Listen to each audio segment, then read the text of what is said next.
नमस्कार. विद्युत क्षेत्र तांत्रिक कामगार युनियन 45व्या वर्धापन दिनाच्या निमित्तानं आपण सगळेजण एकत्र जमलेलो आहोत. साधारणतः 8-15 दिवसापूर्वी देवकांत साहेब आणि त्यांचे मित्रमंडळी शिर्डीला आले होते आणि शिर्डीतूनच त्यांनी मला फोन केला की असा एक आम्ही कार्यक्रम आयोजित करतो आहे आणि या कार्यक्रमाला तुम्ही व्याख्यानासाठी यावं. गेले 4-5 दिवस मी वाराणसीमध्ये होतो. आज सकाळीच पुण्यात आलो आणि थेट तुमच्यासमोर इथे उभा आहे.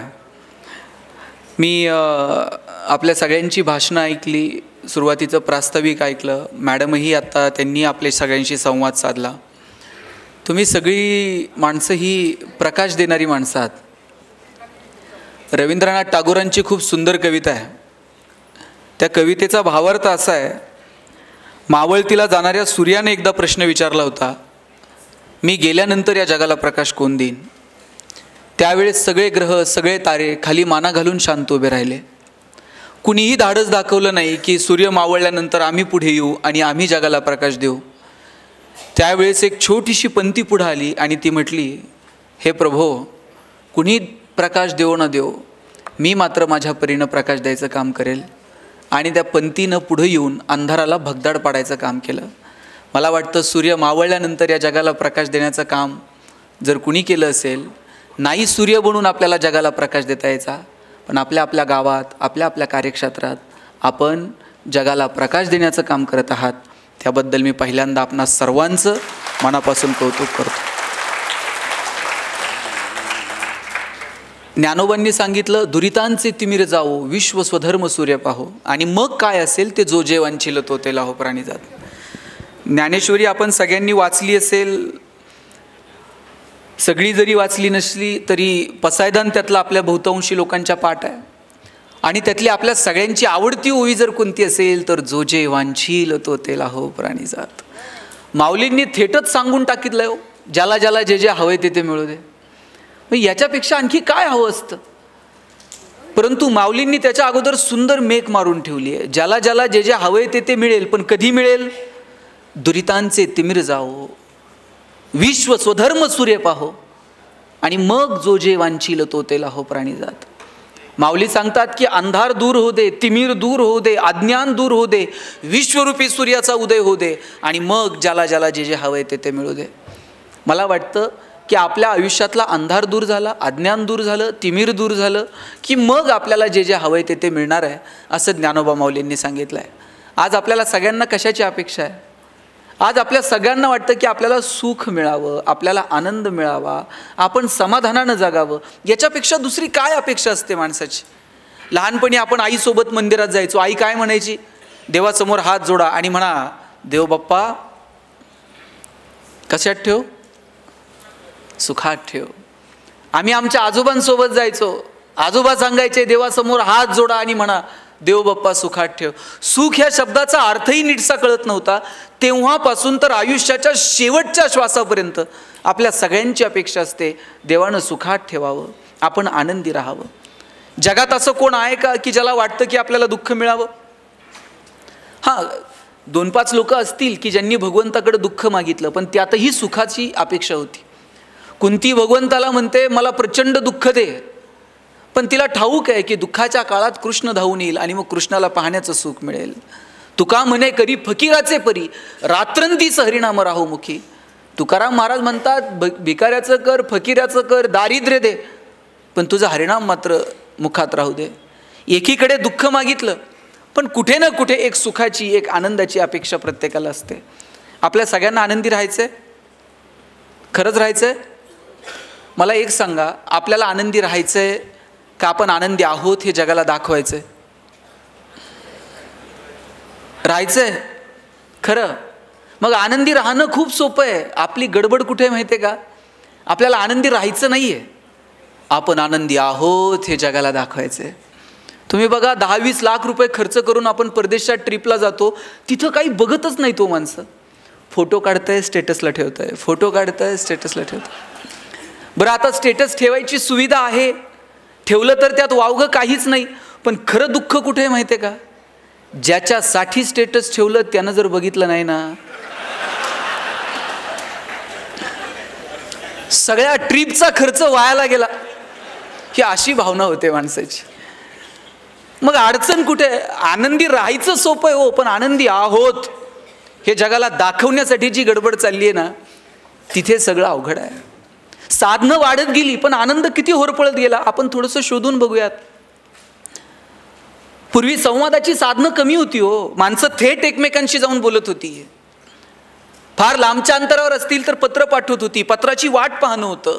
पोस्टमन जर पत्र घेऊन आला आणि आईनं जर ते पत्र वाचलं, आई पोस्टमनला म्हणायची बस बाबा चहा घेऊन जा. संवादात मजा होती, संवादाची साधनं नव्हती. आता संवादाची साधनं अपार आहेत, पण संवाद कधी संपला हेच कळलं नाही. मोबाईल तुमच्या माझ्या हातात आलेलं किती सुंदर साधन आहे, विदिन अ सेकंद तुम्ही जगापर्यंत पोहोचता. पण त्याचा इतका अतिरेकी वापर सुरू झाला की त्याचे दुष्परिणाम आता पाहायला मिळाले. ज्यानं मोबाईलचा शोध लावला त्याचं परवाचं स्टेटमेंट आहे, पश्चाताप झाला मला हे गॅझेट तुमच्या सगळ्यांसमोर आणून. वय वर्ष 0 ते 11 वयोगटातल्या लाखो मुलांचे डोळे निकामी झालेत, एवढा त्यांचा स्क्रीन टाईम वाढला आहे. मैदानावरती जाऊन खेळायला पोरं तयार नाहीत, घरातून पोरं मैदानावरती जातात आणि तिथे बसून मोबाईलवरती गेम खेळतात. 2-2, 2.5 वर्षाच्या पोरांच्या हातात तुम्ही मोबाईल देऊन टाकले आणि बाप असं कौतुकानं सांगते ना चौकात, मला कळत नाही ते त्याला कळतंय म्हणते मोबाईलमध्ये. ताई मला सांगा, मूल रडायला लागलं, लहानपण तुमचं मूल लहान असतं, रडायला लागलं, रडायला लागल्यानंतर तुम्ही काय करायचं? त्या मुलाला जवळ घ्यायचं आणि जवळ घेतल्यानंतर ते मूल रडणं थांबवत होतं. ते जवळ घेतल्यानंतर ते का रडणं थांबवायचं माहिती आहे? आईच्या गर्भात असताना त्या पोरानं पहिल्यांदा काय ऐकलंय? आईच्या हृदयाचे ठोके ऐकलेले आहेत. त्याला ते इतके परिचित आहेत 9 महिने की त्याला जवळ घेतल्याबरोबर आई त्या बाळाला कळतं की अरे माझी आई आहे, आणि ते पोरगं रडणं थांबवत होतं. आता मला सांगा, मूल रडायला लागल्यावर आई काय करते? आता हे मी सांगितलं का कुणी सांगितलं? आई मोबाईल काढते आणि पोराच्या हातात देते, आणि पोरगं असलं पुढचं आहे, मोबाईल हातात आल्याबरोबर रडायचं थांबते. आईच्या स्पर्शाची जागा जर मोबाईलच्या स्पर्शाने घेतली असेल तर हा कुणाचा पराजय? विज्ञान तंत्रज्ञानाचा विजय आहे का मातृत्वाचा पराजय आहे? हे ठरवण्याची वेळ आली आहे. आत्तापर्यंत मी एवढंच सांगत होतो भाषणात. काल मी येताना प्रवासात पाहिलं, म्हणजे आईनं जवळ घेतल्यानंतर मुलांना रडणं थांबवणं ही पहिली पायरी होती. मूल रडायला लागल्यानंतर आईनं पोराच्या हातात मोबाईल देणं ही दुसरी पायरी होती. आणि काल मी पाहिलं, पोरगं तिकडं रडतंय तरी आई मोबाईल सोडायला तयार नव्हते. ह्याला काय म्हणायचं? साधनं आपल्यासाठी आहेत का आपण साधनांसाठी आहोत? साधनं आपण आपल्यासाठी निर्माण केली, त्याच्या किती अधीन जावं? साधनांवरती आपली पकड असावी, आपण ठरवावं किती वापरावीत, कुठे वापरावीत, कशासाठी वापरावीत. जेव्हा साधनं आपल्यावरती अधीन व्हायला लागतात ना, त्यावेळेस जगण्यातली मजा संपून जाते. आपण साधनांमध्ये मजा, साधनांमध्ये आनंद शोधायला लागतो. घरात जर पाहुणे आले आणि आई जर चहा घेऊन गेली ना, पाहुणे विचारायचे गणेश कितवीला आहे, कावेरी कितवीला आहे, पाऊस पाणी बरं आहे का? पाहुण्याला बोलायला वेळ होता.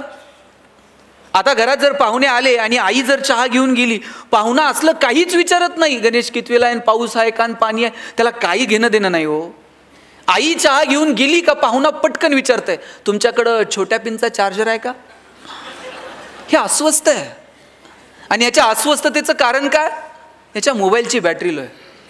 मोबाईलची बॅटरी लो असणं हे जर आमच्या अस्वस्थतेचं कारण असेल तर किती फंटूस आयुष्य आम्ही जगत आहोत. सोशल मीडिया किती सुंदर साधन आहे, आपल्याला व्यक्त होता येतं, जगापर्यंत पोहोचता येतं, जगात काय चाललंय ते कळतं, पण किती अतिरेकी वापर. साहेब, परवा आमच्याकडे एका घरात चोरी झाली. चोरट्यांना त्या चोरटे हाणमार करायला लागले आणि मारहाण करायला लागल्यानंतर जवळचं सगळं दागिने वगैरे सगळं काढून दिलं चोरांना, नवरा बायकोनं. बरं, ते सगळं समोर पाहून सुद्धा चोर समाधानी झाले नाहीत. चोर त्या बाईला म्हणले, तुझ्या नवऱ्यानं ॲनिव्हर्सरीला दिलेला आयफोन दे, तुझ्या भावानं तुला ते वाढदिवसाला पाठवलेलं नेकलेस दे. ती बाई म्हणली, तुम्ही चोर आहेत का कोण, तुम्हाला कसं माहीत? तिला आम्ही फेसबुक फ्रेंड आहोत आपण सगळे, आम्हाला माहीत आहे तुझ्याकडे काय काय दे म्हणले सगळं. किती अतिरेकी. आपल्याला सगळंच असं जगाच्या समोर जाहीर करायचं असतं, सगळं जगासमोर मांडायचं असतं. म्हणून मला म्हणायचं की ठरवून घेऊयात, आनंदी राहायचंय का आनंदी आहोत हे दाखवायचंय. आनंदी राहायचं असेल तर ते खूप सोपं आहे. किंबहुना सोये जीव आत्मयाचे लाहे, तेथ जे होय तया नाम सुख. ज्ञानोबांनी सांगितलं, बाबांनो आत्म्याशी जे संबंधित आहे ना त्याला सुख म्हणावं. मी म्हणत नाही साधनांची निर्मिती करू नका, अरे केली पाहिजे. ज्ञान, विज्ञान, तंत्रज्ञान, नवीन जग आपण अभ्यासलं पाहिजे, नवीन जगातल्या संकल्पना स्वीकारल्या पाहिजेत, नाविन्य स्वीकारलं पाहिजे, नवनवीन साधनांचा वापर केला पाहिजे. पण किती, कुठे हे ठरवायला नको. आणि निवळ साधनांवरती जर माणसं सुखी होत असती, केवळ पैशाच्या जोरावरती जर माणसं सुखी होत असती, तर जगातली सगळी श्रीमंत माणसं सुखी झाली असती. पण सगळे श्रीमंत सुखी आहेत का? आणि सगळे गरीब दुःखी आहेत का? सुख, आनंद या संकल्पना आपल्याशी संबंधित आहेत, त्या केवळ साधनांमध्ये आपल्याला नाही मोजता यायच्या. आपल्या शेजारी भूतानसारखं राष्ट्र आहे ज्यांनी समाधानाचा निर्देशांक जाहीर केला. सगळ्या जगानं डोळे विस्फारले. भूतान सांगत होतं, आमच्याकडे चमचमीत रस्ते नाहीत, चकचकीत मॉल नाहीत, पण आम्ही जगात सगळ्यात समाधानी आहोत. पैसे नाही आहेत पण आम्ही समाधानी आहोत. एक तर दिवस असा येणार आहे की आपल्याला आपली सगळ्यांची प्रगती ही समाधानाच्याच पातळीवरती मोजावी लागणार आहे. कारण पैशांच्या स्पर्धेमध्ये आपण कधीच पहिले येणार नाही आहोत. आणि आलो तरी तिथं गेल्यानंतर आनंद आहेच की नाही ह्याची शंका आहे. एक श्रीमंत माणूस त्याच्या कोट्यवधी रुपयांच्या बंगल्यामध्ये बसलेला होता. त्यानं बायकोला सांगितलेलं होतं की तेल नसलेली चपाती दे, मीठ तिखट नसलेली भाजी दे. मस्त AC लावत महागड्या कोट्यवधी रुपयांच्या बंगल्यामध्ये AC लावून तो जेवण करत होता. त्याच्या खिडकीच्या बाहेर धुराचे लोट प्रदूषण वाढवत होते. आणि त्याच वेळेला साधारण कमाई असणारा एक शेतकरी शेताच्या बांधावरती बसून तेल, मीठ, मिरची खात होता. समोर पाटातून पाणी वाहत होतं. हिरवगार शेत समोर डोलत होतं. पैसे कमवू नका या मताचा मी नाही आहे. पैसे कमवा, तो पुरुषार्थ आहे. पण केवळ पैशांसाठी जगणं म्हणजे जगणं नाही आहे. काहींकडे ढिगानं पैसे आहेत पण त्याचा आनंद घेण्याची सुद्धा वृत्ती नाही, तर काय म्हणावं. पैसे प्रचंड आहेत परंतु खर्च करण्याची दानत नाही किंवा योग्य ठिकाणी खर्च करावं ही भूमिका नाही. आमच्याकडे साहेब एका माणसाकडे सोन्याची वीट आहे आणि पिढ्यानं पिढ्या त्यानं जपून ठेवली आहे. त्याच्या आज्यानं त्याच्या बापाला दिली ती, बापानं त्यानं ह्याच्या पोर पिढ्यानं पिढ्या ती सोन्याची वीट जपून ठेवली आहे. यानं कधी बायकोला साडी घेतली नाही नीट. यांनी कधी पोरांच्या शिक्षणाला लवकर कुठं 2 रुपये खर्च केले नाही. वीट मात्र तशीच्या तशी घरात पुरून ठेवली होती. दर रविवारी उठायचं, उकरायचं, हाय का नाही बघायचं आणि परत पुरून ठेवायचं. एवढाच उद्योगाच आहे. वीट खर्च करायची नाही, पुरलेली वीट फक्त रविवारी उठून उकरून बघायची हाय का नाही आणि परत लपून ठेवायची. एक दिवशी वीट चोरीला गेली. वीट चोरीला गेल्यावर रडायला लागला. म्हणला पिढ्यानं पिढ्या जपून ठेवलेली सोन्याची वीट चोरीला गेली. पोलिसांकडे गेला, पोलिसांकडे तक्रार केली. म्हणला सोन्याची वीट होती चोरीला गेली. पोलीस म्हणले कुठं ठेवली होती? घरात ठेवली. कुठं? पुरून. आणि काय करायचा? काय नाही साहेब, दर रविवारी उठायचो, उकरायचो, हाय का नाही बघायचो आणि परत पुरून ठेवायचो. या रविवारी उठलो, उकरलं आणि वीट चोरीला गेलेली दिसली. पोलीस म्हणले एवढंच आहे ना, उद्या ये, तुझी वीट तुला सापडून देऊ. दुसऱ्या दिवशी हा गेला, पोलिसांनी त्याच्या हातात दगडाची वीट दिली. दगडाची वीट दिल्यानंतर म्हणलं चेष्टा करता का, माझी सोन्याची वीट होती तुम्ही दगडाची दिली. पोलीस म्हणले तुला काय घेणं आहे दगडाची असून नाही तर सोन्याची? घरी जायचं, पुरून ठेवायची, हाय का नाही बघायची आणि परत झोपायचं. मग सोन्याची असून नाही तर दगडाची तुला काय फरक आहे का? काहींकडे ढिगाणं आहे साहेब, पण ते योग्य ठिकाणी खर्च करण्याचं जर कळत नसेल काय करणार आहोत आपण? भगवंतानं आपल्याला 2च ऑप्शन दिलेले आहेत. एक आहे ते इथंच ठेवून जा किंवा तुकाराम महाराजांसारखं वाटून जा. आता तुकाराम महाराजांसारखं वाटून जायला लय मोठं मन लागतंय. मग आपल्याकडे दुसराच ऑप्शन शिल्लक आहे ते ठेवून जा. एकही रुपया वरती घेऊन जाण्याची सुविधा नाही. आणि असती तर आपण सोयीनं गेलो असतो का? ह्याचं नेता येईल का, त्याचं नेता येईल का, काय करता येईल? किती सुंदर वागलाय भगवंत आपल्यासोबत. जन्माला आल्यानं मुळात भगवंताचे इथंच आपल्यावरती अनेक उपकार आहेत की त्यांनी आपल्याला माणूस म्हणून जन्माला घातलं. याच्यापेक्षा काय उपकार करावेत देवानं आपल्यावरती? अहो आपण माणसं आहोत, माणसांना व्यक्त होता येतं. मला माझ्या भावना तुमच्यासमोर मांडता येतात, माझ्या भावनांना तुम्हाला प्रतिसाद देता येतो, तुम्हाला रडता येतं, तुम्हाला हसता येतं, तुम्हाला एकमेकाच्या मदतीला धावून जाता येतं. भावना व्यक्त करण्याची संधी भगवंतानं फक्त माणसाला दिली. हो आपण किती नशीबवान आहोत. रोज हायवेवरती 2-4 कुत्री मरून पडलेली असतात. त्या कुत्र्याच्या पिलांना तक्रार करता येते पोलिसात जाऊन, आमच्या बापाची चूक नव्हती, याच्याच गाडीचा ब्रेक लाभला नाही साहेब, याची आमची तक्रार घ्या. धाब्यावरती रोज 10-5 कोंबड्या अशा त्या काठीला आडव्या बांधलेल्या असतात, काठी आडवी बांधलेली असते अशी गाडीला, तिला उलट्या कोंबड्या लटकवलेल्या असतात आणि त्या धाब्यावरती वाहून नेतात. त्यांच्या चोचीतनं फेस बाहेर पडत असतो, त्यांना भावना व्यक्त करता येते, आमचा शेवटचा प्रवास आहे, जरा नीट न्या. जनावरांना व्यक्त होता येत नाही, माणसंच आहोत आपण की आपल्याला व्यक्त होता येतं. मग आपण व्यक्त का होऊ नये? आपण बोललं पाहिजे, आपण संवाद साधला पाहिजे. आणि व्यक्त होण्यासाठी नेहमीच बोलावं लागतं असं नाही, कधी स्पर्शातून, कधी तुमच्या वागण्यातून सुद्धा आपल्याला व्यक्त होता येतं. पण या सगळ्या धावपळीमध्ये आपण व्यक्त होणंच विसरून गेलो आहे. माझी आज विनंती आहे की व्यक्त व्हा. मगाशी आम्ही जेवायला बसलो आणि आपल्याकडनं फोन येत होते की लवकर या. मी साहेबांना म्हटलं की 10च मिनिटात टिफिन संपवतो, आज संपवला पाहिजे, नाही संपवला तर परत उद्या टिफिन मिळणार नाही. बायकोनं दिलेला टिफिन चवीनं खाणं हा सुद्धा प्रतिसादच आहे, तिनं सकाळी उठून तुमच्यासाठी केलेल्या टिफिनसाठी. रोज ती तुम्हाला टिफिन घेऊन देते, सकाळी लवकर उठते, टिफिन पाठवते आणि तुम्ही धाब्यावर काहीतरी खातायत आणि तो टिफिन परत नेताय. 1 दिवस, 2 दिवस, 3 दिवस, 4थ्या दिवशी असं करून बघा, तुम्हाला कळेल 5व्या दिवशीचा प्रतिसाद काय ते. कधीतरी तुम्ही तुमच्या प्रतिसादातून व्यक्त व्हा. आणि नेहमीच प्रतिसाद काय माहिती आहे का, आपण प्रतिसाद द्यायला कमी पडतो. आपली भूमिका कायम प्रतिकाराची असते. नात्यात जर छान आनंदी राहायचं असेल ना तर प्रतिकार नाही, प्रतिसाद द्या. मी असंच लग्नाला गेलो होतो एका, आणि सगळे नवीन जोडपे होते, सामुदायिक विवाह सोहळा होता, आणि भाषण करताना मी सांगितलं प्रतिकार नको, प्रतिसाद द्या. त्या नवीन जोडी होती लग्न झालेली, त्यांनी असं वहीवर तिथं लिहून घेतलं, प्रतिकार नको, प्रतिसाद द्या, गणेश शिंदे. घरी गेल्यानंतर बायकोनं अशी आनंदात पर्स बिर्स फेकून दिली. नवऱ्याच्या असा डोळ्यात डोळे घालून पाहिलं, म्हटली मैं तेरे लिए मर जाऊंगी, मिट जाऊंगी. बायको म्हटली मैं तेरे लिए मर जाऊंगी. नवरा म्हटला बघ कसं जमते तसं कर. म्हटले हे काय? म्हणले ते सकाळी सरांनी सांगितलं ना, प्रतिकार नको. कुठं प्रतिसाद द्यायचा आणि कुठं प्रतिकार करायचा हे जर कळलं नाही ना तर मग गफलत होऊन जाते. दुर्दैवानं नात्यांमध्ये काय झालंय माहिती आहे का, कुठं प्रतिकार करायचा आणि कुठं प्रतिसाद द्यायचा हे कळलेलं नाही. मगाशी मी म्हटलं ना की अहो काय हो मी कौतुक करतो की तुम्ही आज सगळ्यांना विथ फॅमिली बोलवलं. कधीतरी त्यांनाही कळलं पाहिजे आपला नवरा काय करतो. त्यांना फक्त इतकेच माहिती आहे की त्यांच्याकडे दिवे लावायचं काम आहे, कोणते कसे काय, वर्षातनं एकदा त्यांनाही कळलं पाहिजे. त्यासाठी तुम्ही विथ फॅमिली त्यांना बोलवलं. आणि माझं सगळ्या महिला मंडळींना सांगणं आहे की नवरा बायकोचं नातं हे इतकं सुंदर आहे ना, ते आपण समजून घेतलं पाहिजे. आज ज्या यशवंतराव चव्हाण साहेबांच्या नावानं हे सभागृह आहे, यशवंतराव चव्हाण साहेबांची ही कर्मभूमी आहे. काय नातं असतं नवरा बायकोतलं तुम्हाला सांगतो. चव्हाण साहेबांना मूल झालं नाही, चव्हाण साहेबांनी वेणूताईंना पत्र लिहिलेलं होतं की वेणू आपल्याला मूल होऊ शकत नाही, तू वेणूताईंनी चव्हाण साहेबांना पत्र लिहिलं होतं, साहेब आपल्याला मूल झालं नाही, तुम्ही दुसरं लग्न करा.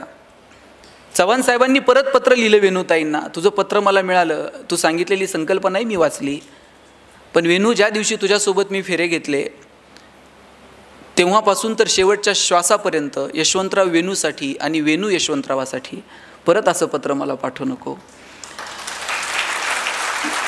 यशवंतराव चव्हाण कितीतरी वेळा वेगवेगळ्या परदेशी दौऱ्यावरती गेले आणि एकदा परदेशी दौऱ्यावरती जाताना वेणूताईंना ते म्हटले, कधीच मी तुझ्यासाठी काही आणलं नाही, कधी दागिने आणले नाही, कधी साडी आणली नाही, पुस्तकं सोडून मी काहीच कधी खरेदी केलं नाही. आता या दौऱ्यावरती मी जाणार आहे, तुझ्यासाठी काय घेऊन येऊ. यशवंतराव चव्हाणांचीच ती पत्नी पुढे आली, हातावर हात ठेवला आणि वेणूताई म्हटल्या, काही नाही, लवकर आणि सुखरूप परत या, याच्यापेक्षा दुसरं काही नको. काय असतं नात्यांमध्ये.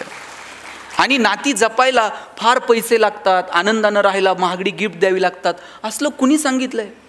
ह्या बायका इतक्या भोळ्या आहेत, त्यांना गिफ्ट काही लागत नाही. मी आज पहाटे 5 वाजता उतरलो आणि थेट इकडे आलो आहे. इथून परत घरी जायला रात्री 11-12 होणार आहेत. 12 वाजता कोणती बायको प्रेमानं दार उघडेल, वा वा वा वा एवढ्यात 12 वाजता आलायत, या स्वागत, असं होतंय का. 100% बायको रागातच दार उघडत असते. ती रागवल्यानंतर आपणही आवाज वाढवायचा असं असतं का. तिनं जर रागात दार उघडलं ना, तुम्हाला म्हणून सांगतो, तुम्ही असं 30 सेकंद फक्त तिच्याकडं राजेश खन्नासारखं बघायचं आणि एक डायलॉग मारायचा, तू ये म्हणून संसार चाललाय, नाही तर माझ्याच्यानं काय खरं आहे का. ती अख्ख्या कॉलनीत सांगते, 1 नंबर नवरा भेटलाय म्हणते. काय लागतो. देवकांत साहेब तुम्ही प्रयोग करून पहा आज. कौतुक करायला धाडच लागतं गायकवाड साहेब, हे काय सोपं काम नाही आहे. मी असंच एका भाषणात म्हटलं बायकोचं कौतुक करा, 4 लोक भांडायला आली माझ्याकडं. मला म्हटले एकतर आमची बायको कार्यक्रमाला होती आणि तुम्ही असलं काय काय सांगत असताय, कौतुक बितुक करा. म्हटलं अडचण काय, तुला कौतुक करायला काय अडचण आहे? म्हटलं मला कौतुक करायला अडचण नाही, तिला ऐकायला येत नाही, त्याचं काय करू म्हटलं. म्हटलं मग दवाखान्यात घेऊन जा. हे संध्याकाळी जाताना दवाखान्यात गेला, डॉक्टरांना म्हटला बायकोला ऐकायला येत नाही. डॉक्टर म्हटले किती अंतरापर्यंत तिला ऐकायला येत नाही ना, हे घरी जाऊन मोजून ये म्हटले. हा घरी गेला, बेल दाबली, पोरानं दार उघडलं. बायको किचनमध्ये होती. किचनमध्ये बायको हा दारात, यानं दारातूनच आवाज दिला, अगं भाजी काय केली? तिकडून काहीच प्रतिक्रिया नाही. याला कळलं हॉलच्या दारातून ऐकायला येत नाही. थोडासा हॉलमध्ये पुढे गेला, सोफ्यावरून आवाज दिला, अगं भाजी काय केली? किचनमधून काहीच प्रतिक्रिया नाही. याला कळलं प्रकरण गंभीर आहे, हॉलमधून पण ऐकायला येत नाही. किचनच्या दारातून आवाज दिला, भाजी काय? काहीच प्रतिक्रिया नाही. शेवटी बायकोच्या मागं जाऊन उभा राहिला आणि कानात ओरडला, अगं भाजी काय केली? बायकोनं हातातली कढई अशी दंदिशी आदळली, म्हणली 4 वेळा सांगितलं ना तुला बटाट्याची केली म्हणून.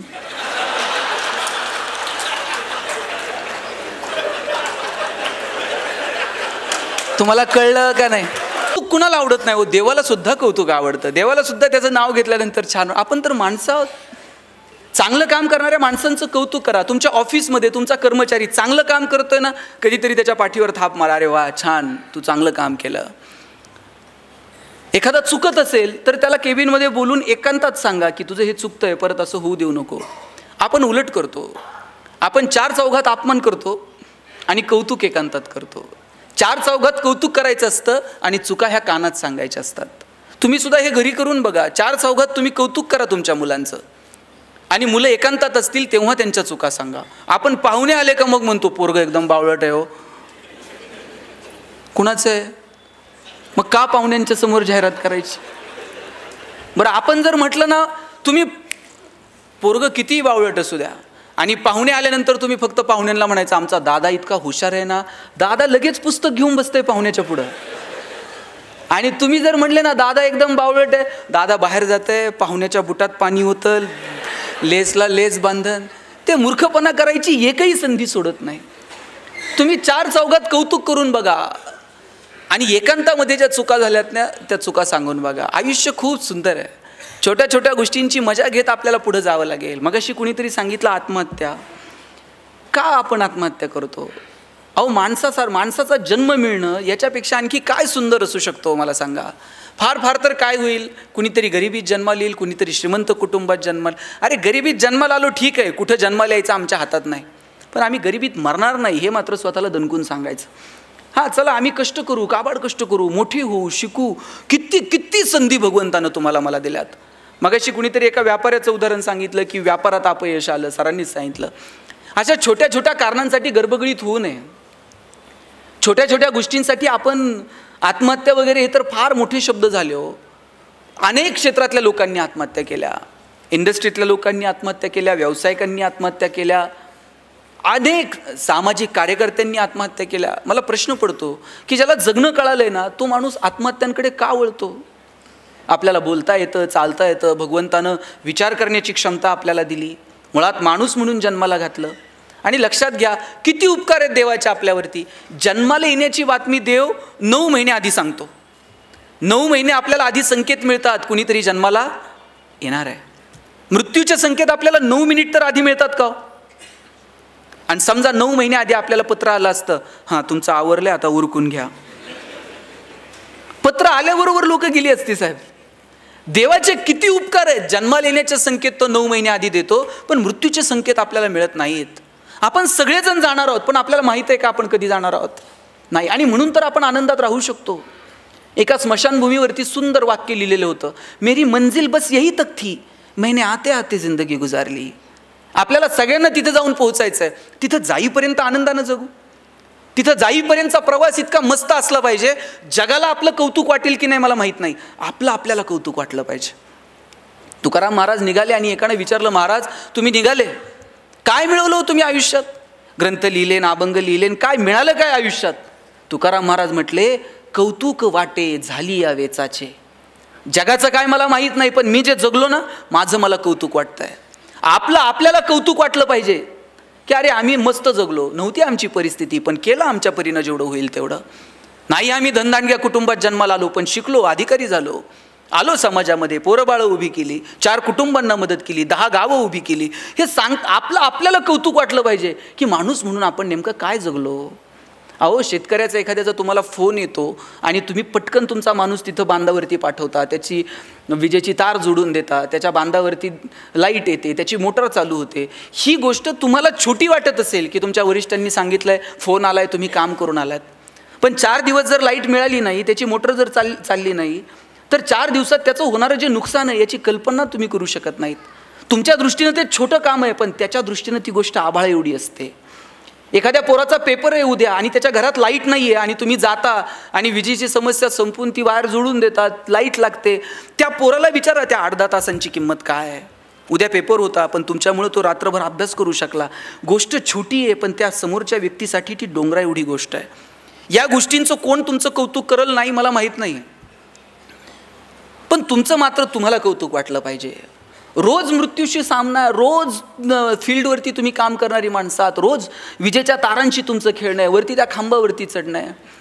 ह्या गोष्टीचं तुम्हाला कौतुक वाटलं पाहिजे. आणि विशेष म्हणजे महिलांना माझं सांगणं आहे की तुमच्या नवऱ्याच्या कामाचं तुम्हाला कौतुक वाटलं पाहिजे की अरे आपला नवरा जे काम करतोय हे समाज हिताचं आहे, हे देशाच्या हिताचं आहे, हे एखाद्या गावाच्या हिताचं आहे, एखाद्या कुटुंबाच्या हिताचं आहे. त्याचा अभिमान तुम्हाला वाटला पाहिजे. तुम्ही तुमच्या पोरांना तुमच्या नवऱ्याची गोष्ट सांगितली पाहिजे की राजा तुझ्या बाबांना हे असं केलं आहे, तुझे वडील हे काम करतात, याचा अभिमान बाळग. आपण हे कधी सांगणार आहोत येणाऱ्या पिढ्यांना सांगता यावं असं कर्तृत्व उभं करणं ही सुद्धा आपली जबाबदारी नाही का. मला वाटतं ती जबाबदारी आपल्याला स्वीकारता आली पाहिजे, त्या जबाबदारीनुसार आपल्याला वागता आलं पाहिजे. छोट्या छोट्या गोष्टी आहेत, पण ज्यातून कमालीचा आनंद मिळू शकतो, त्या कमालीचा आनंद देणाऱ्या गोष्टी आपण शोधल्या पाहिजेत. मी सुरुवातीला म्हटलं ना की फक्त साधनांमध्ये आनंद नाही आहे. मला सांगा, खरंच फक्त साधनांमध्ये आनंद आहे का हो? साधनं किती वाढली, पण आनंद कुठे होरपळून गेला. मी मगाशी म्हटलं संवादाची साधनं नव्हती, आता साधनं वाढली आहेत, पण आपण बोलतो का? प्रत्येकाच्या हातात मोबाईल आलेत, पण आपलं बोलणं सुधारलं आहे का? रस्ते सिमेंटचे झालेत, पण आपलं चालणं सुधारलं आहे का? पैशांच्या जोरावर हजारो किलोमीटर दूर असणारे चंद्र, सूर्य, ग्रह, तारे दुर्बिणीच्या साह्यानं जवळ करून पाहिलेत, पण आयुष्यभर शेजारी राहणाऱ्या माणसाबरोबर आपले प्रेमाचे संबंध निर्माण झालेत का?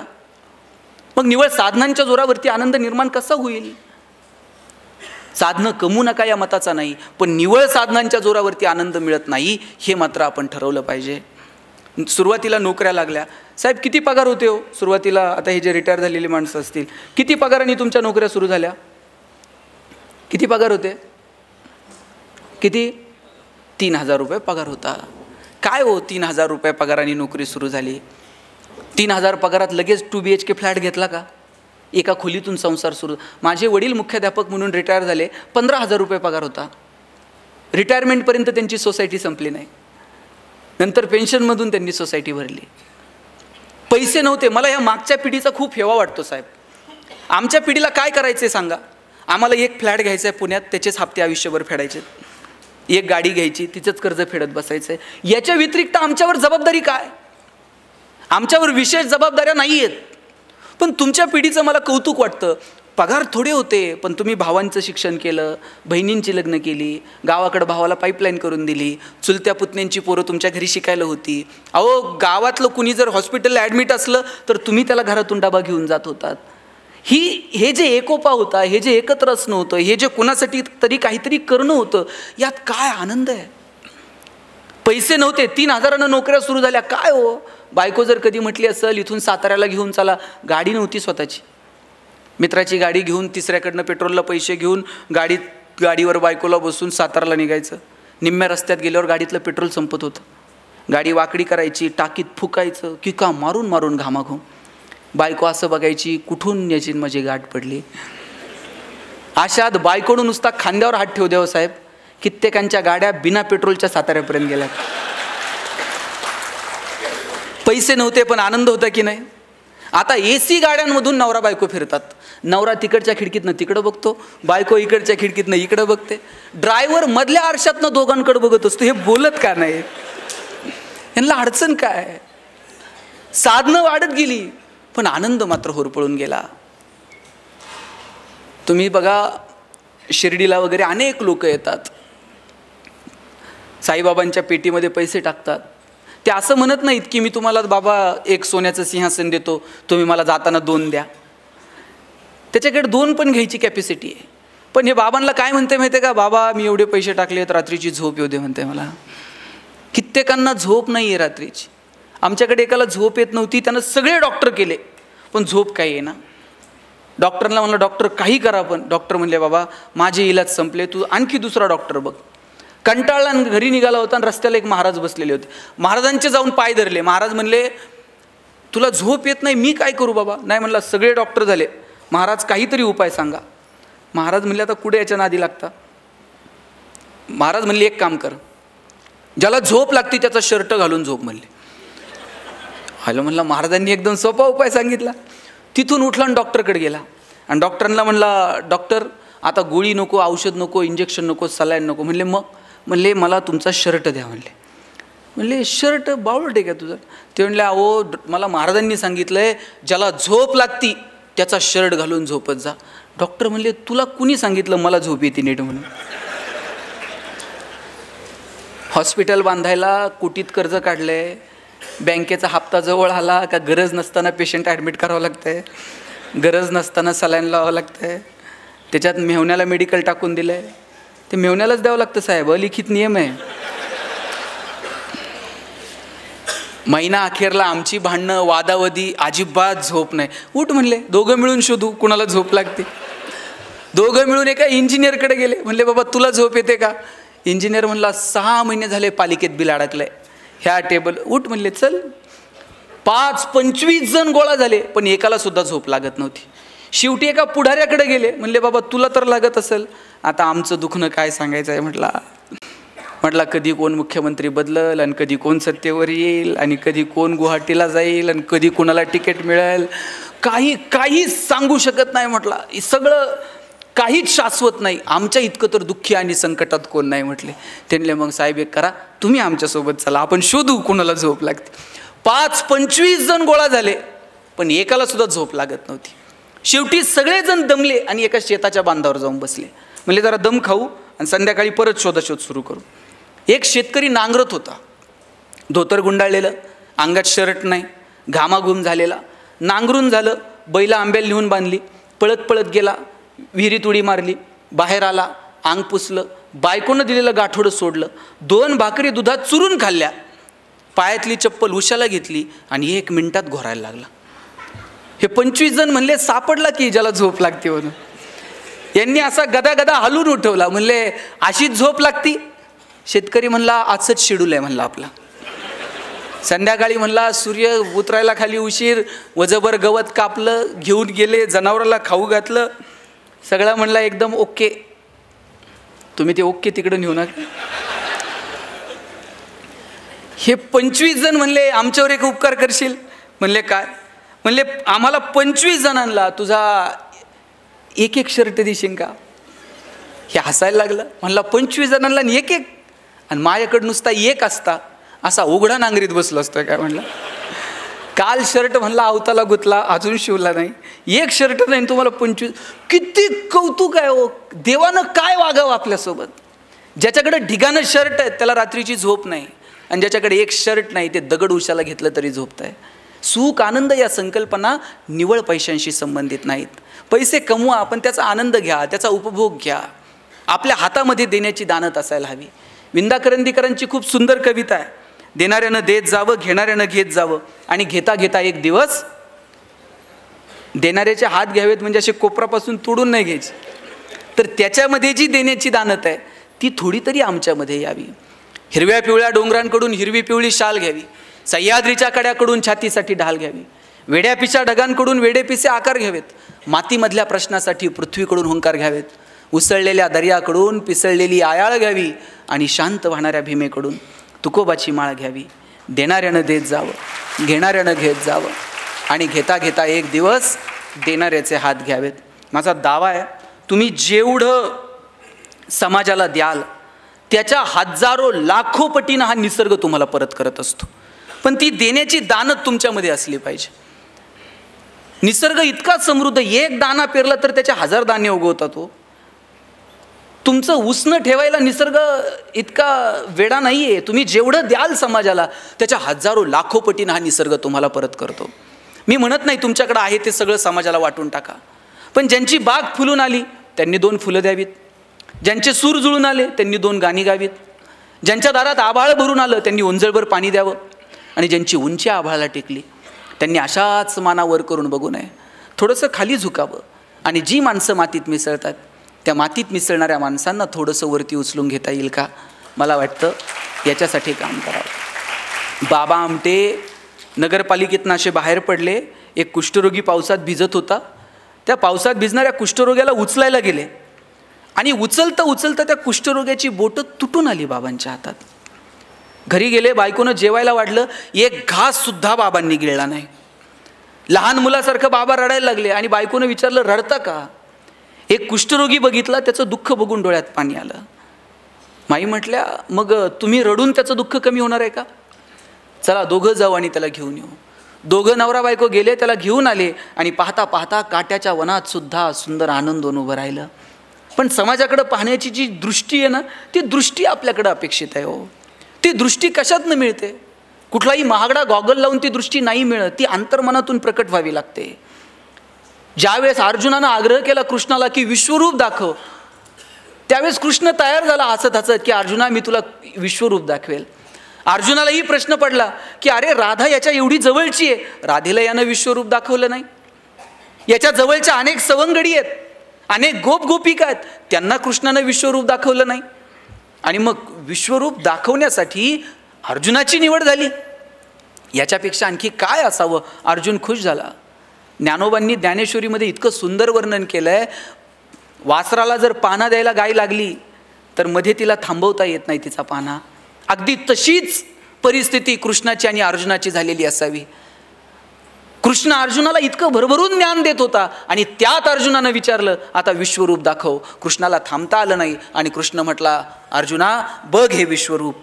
आणि विश्वरूप तुला दिसतंय का? असं ज्या वेळेस कृष्णानं अर्जुनाला विचारलं त्यावेळेस कृष्ण म्हटला, देवा तू विश्वरूप दाखवायचा प्रयत्न केला, पण ते पाहावं ती दृष्टी मला दिलेली नाही. कृष्ण म्हटला, अरे तुला सांगण्याच्या ओघात मी इतका भारावून गेलो की तुला ती दृष्टीच द्यायची विसरलो. कृष्णानं अर्जुनाला ती दृष्टी देऊ केली आणि मग त्याला विश्वरूप पाहायला मिळालं. भगवंतानं माणूस म्हणून जन्माला घातलं, देण्यासाठी 2 हात दिले, पण त्याच्यासाठी लागणारी दृष्टी ही आपल्याला कमवावी लागेल. ती अंतर्मनातून, ती संस्कारातून येणाऱ्या पिढीला द्यावी लागेल. ती देण्याची जबाबदारी आईबाप म्हणून, ती देण्याची जबाबदारी समाजातला एक घटक म्हणून आपल्याला स्वीकारावी लागेल. अहो आपली जुनी पिढी अशी होती, ती सांगायची 1 तीळ 7 जणांनी खाल्ला. आणि आज आपण पोराला जर टिफिनमध्ये सँडविचचे 3 तुकडे दिले तर आई सांगते, हां तुझे तू खा, तू दुसऱ्याचं खायचं नाही, दुसऱ्याला तुझं द्यायचं नाही, आणि उरले तर घरी घेऊन ये, वाटत बसू नको वेंधळ्यासारखं. काय करायचं पुढच्या पिढीनं नेमकं? तुम्ही ते गाणं म्हटलंत का, एरे एरे पावसा? माहीत आहे तुम्हाला? माहीत आहे का नाही? आणि काय गाणं होतं? Array array array array array array. आवाज हळूहळू कमी का होत चालला? बरोबर म्हणताय तुम्ही. हां म्हणा आता, एरे एरे तुला देतो, पैसा झाला पाऊस आला, एग एग तुझे मडके सर आली आणि मडके गेले. किती हुशार आहेत तुम्ही सगळेजण. हे गाणं आम्ही आमच्या लहानपणी म्हणायचो आणि आजोबांना म्हणायचो, आजोबा असं गाणं का म्हणायचं? आजोबा सांगायचे कृषीप्रधान देश आहे, पाऊस आला पाहिजे, म्हणा एरे एरे पावसा. आजोबा सांगायचे एरे एरे पावसा म्हणा. आणि आज इंग्रजी शाळेत गेलात तर पहिल्याच वर्गात बाई सांगतात रेन रेन. पोरांनी नेमकं करायचं काय? आई वॉटर बॅग भरून देते आणि सांगते तुझं पाणी तू पे, तुझं दुसऱ्याला देऊ नको, दुसऱ्याचं तू पिऊ नको. आणि वर्गात गेल्यानंतर गुरुजी सांगतात एकनाथ महाराजांनी काशीहून आणलेलं पाणी गाढवाला पाजलं. पोरांनी नेमकं करायचं काय? अहो आम्ही जेवायला जर बसलो तर आमचे आजोबा सांगायचे ताटाच्या भोवती पाणी फिरवा. आम्ही म्हणायचो ताटाच्या भोवती का पाणी फिरवायचं? का ताटातले अन्नपदार्थ बदलतात? बाजरीच्या भाकरीची पुरणपोळी होते. आजोबा सांगायचे अन्नपदार्थ बदलत नाहीत, पण ताटातल्या पदार्थाचा प्रसाद होऊन जातो. प्रसाद कधी फेकून द्यायचा नसतो. आभार माना, कृतज्ञता बाळगा, कुणाचे तरी आभार माना. म्हटलं कुणाचे आभार मानायचे जेवताना? आजोबा सांगायचे जेवताना आभार मानायचे ज्यानं पिकवलं त्या शेतकऱ्याचे, जिनं शिजवलं त्या आईचे. आणि पुढं जाऊन सांगायचे, ज्यानं भूक दिली त्या भगवंताचे सुद्धा आभार माना. कित्येकांकडं फार सोन्याचं ताट आहे हो, पण भूक लागत नाही, करायचं काय. कितीतरी जण आहेत की ज्यांना अन्नाचा कण मिळत नाही म्हणून कोसो किलोमीटर दूर जावं लागतं, आणि कितीतरी जण असे आहेत की खाऊन पचत नाही म्हणून कोसो किलोमीटर चालावं लागतं. किती परिस्थिती भयानक आहे. या परिस्थितीचं भान ठेवून येणाऱ्या पिढीला काय द्यायचं, मला वाटतं हे ठरवावं लागेल. आपल्यामध्ये देण्याची दानत असायला हवी. तुम्हाला एक छोटं उदाहरण सांगतो, कळणाऱ्यांना कळेल. आमच्याकडे एक जण आहे, आम्ही त्याच्याकडे गेलो आणि म्हटलं, साहेब शाळा बांधायचे, शाळेला जरा वर्गणी द्या. गावातली 10-5 पोरं माझ्यासोबत होती, म्हणली शाळेला वर्गणी द्या. वर्गणी द्या म्हटल्याबरोबर ते म्हटलं, वर्गणी म्हणजे देणगी. म्हटलं, मी बायको आजारी पडली तर कधी लवकर दवाखान्यात नेलं नाही, पोराची कधी नीट फी भरली नाही, आणि गावातली शाळा आणि तिला वर्गणी आणि तिला पैसे, येडाबिडा आहे काय म्हटलं. आम्ही सगळे नाराज होऊन निघालो. तेव्हाच त्या माणसानं हाका मारली, म्हटली, पोरांनो एक काम करा, तुम्हाला मी शाळेला पैसे देईन, पण माझी एक अट आहे. म्हणले काय? नीट लक्ष देऊन ऐका. अट काय? म्हटलं, माझे 2 डोळे आहेत, यातला एक खोटा आहे आणि एक खरा आहे. म्हणले, यातला खोटा डोळा कोणता हे जर तुम्ही पोरांनो ओळखलं तर म्हणले मी तुम्हाला मागल तेवढे पैसे देईन. अमेरिकेहून डोळा बसून आणलाय म्हटला, कुणाला सहजासहजी ओळखूच येऊ शकत नाही. त्यानं सांगितलं 2 डोळे, त्यातला खोटा कोणता? पहिलीतलं पोरगं होतं. ते म्हणलं, काका डावा डोळा खोटा आहे म्हणला तुमचा. ह्याला आश्चर्य वाटलं, कुणालाच ओळखता येत नाही, पहिलीतल्या पोरानं ओळखलं डावा डोळा खोटा. त्या माणसानं विचारलं, बाबा तू कसं ओळखलं की माझा डावा डोळा खोटा आहे?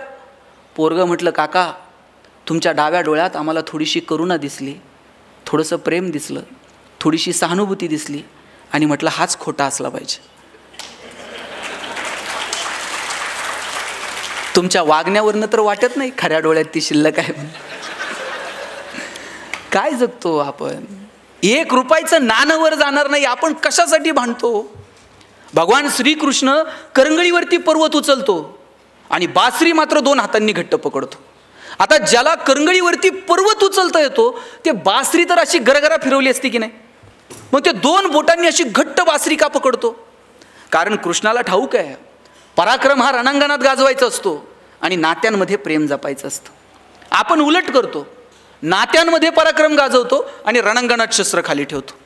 नात्यांमध्ये काय पराक्रम गाजवायचा आहे हो? 10 वर्ष झालंय भावाचं तोंड बघितलं नाही, काय पराक्रम आहे? एकाच आईच्या पोटी जन्माला आलेले 2 भाऊ ज्या बांधावर काहीच पिकत नाही त्याच्यासाठी भांडत बसतात. दोघांच्या भांडणात वकील 2 एकर विकत घेतोय हो. कसला पराक्रम आहे? 10 वर्ष झालंय बहिणीचं तोंड बघितलं नाही, बहिणीच्या दारात गेलं, ती गेल्यानंतर तुम्ही साडीन चोळी घेऊन जाल, तिला कळतंय का भाऊ आलाय आणि आता रडतोय? नात्यांमध्ये पराक्रम नसतो गाजवायचा, नात्यांमध्ये प्रेम द्यायचं असतं, आणि रणांगण गाजवायला पराक्रम रणांगणात गाजवायचा असतो. आपण उलट करायला लागलो, नात्यांमधली मजा हरवून गेली आणि आपण इकडे तिकडे साधनांमध्ये मजा शोधायला लागलो. माझं सांगणं आहे, मी जास्त वेळ आपला घेत नाही, पण एक सांगतो की आयुष्य खूप सुंदर आहे. छोट्या छोट्या गोष्टींचा आनंद घ्या. आपल्या प्रत्येकात काहीतरी वेगळेपण आहे, ते वेगळेपण आपल्याला ओळखता आलं पाहिजे. छोट्या छोट्या, मगाशी कुणीतरी सांगितलं की संकटांना घाबरू नका. काय घाबरायचं संकटांना? संकटांच्या समोर असं छाती काढून उभं राहता आलं पाहिजे शिवाजी महाराजांसारखं. कुणाच्या बापाला आपण कधी घाबरू नये. घाबरायचंय ना आपल्याला, आपण आपल्या कर्माला घाबरावं. इतर कुणाला घाबरण्याची काय गरज आहे? आपण आपल्या कर्माला घाबरावं की अरे माझ्या हातनं हे चुकीचं घडतंय. लक्षात ठेवा, चेंडू जसा भिंतीवर मारताना तसाच मागे येतो. तुम्ही जे पेरणार आहात ते उगवणार आहे. गहू पेरून कधी ज्वारी उगवत नाही. तुम्ही जे कर्म करणार त्याची फळं तुम्हाला इथंच फेडायची आहेत. म्हणून घाबरावं तर कर्मांना घाबरावं. काय द्यायचं समाजाला ते ठरवा, कसं जगायचं ते ठरवूयात. कधीतरी अंतर्मनात डोकावून स्वतःचा कधीतरी विचार करूयात. आम्ही तो विचार करणं जेव्हा सोडून दिलं ना, तेव्हापासून आयुष्यातली मजा हरवून गेली. म्हणून या कार्यक्रमाच्या निमित्तानं मला आपल्या सगळ्यांना आवर्जून सांगायचं आहे की आपण काय करायचं ते ठरवून घेऊया. छोट्या छोट्या गोष्टींचा आनंद कसा मिळवता येईल हे ठरवून घेऊयात. जगण्यातली समृद्धता निवळ साधनांमध्ये नाही, ती कुणाच्या तरी मदतीला धावून जाण्यात आहे, हे स्वतःच्या मनाला सांगून बघूयात. हे आयुष्य परत कधीच मिळणार नाही आहे. म्हणून ज्यांच्याकडं आहे त्यांनी थोडं तरी समाजाला देता येईल का, मला वाटतं या दृष्टीनं प्रयत्न करावा. मला एक आवर्जून एक गोष्ट आपल्या सगळ्यांना सांगायची आहे. बघा, मी का असं म्हणतो की आपल्याकडे जे आहे ते इतरांना देता यावं? कारण या जगाचा नियम आहे की आपल्याला इथून काहीच घेऊन जाता येणार नाही आहे. मी माझ्या वडिलांना विचारलं होतं की जगणं कशानं सुंदर होईल. वडील म्हटले होते, तू यादी कर की आत्तापर्यंत तुला किती लोकांनी मदत केली. मी ती यादी करायला घेतली. मला गावात ह्या माणसानं मदत केली, शाळेत ह्या माणसानं मदत केली, कॉलेजमध्ये या माणसानं मदत केली. मी 100-150 लोकांची यादी केली की या 150 लोकांनी मला माझ्या आयुष्यात आजपर्यंत मदत केली. वडील म्हटले, वा, तुला आठवत आहेत ती माणसं की ज्यांनी तुला मदत केली. आता दुसरी यादी कर, तू किती लोकांना मदत केली आयुष्यात. साहेब, मी ती यादी करायला घेतली, 5-6 लोकांपेक्षा जास्त नावं मी लिहू शकलो नाही.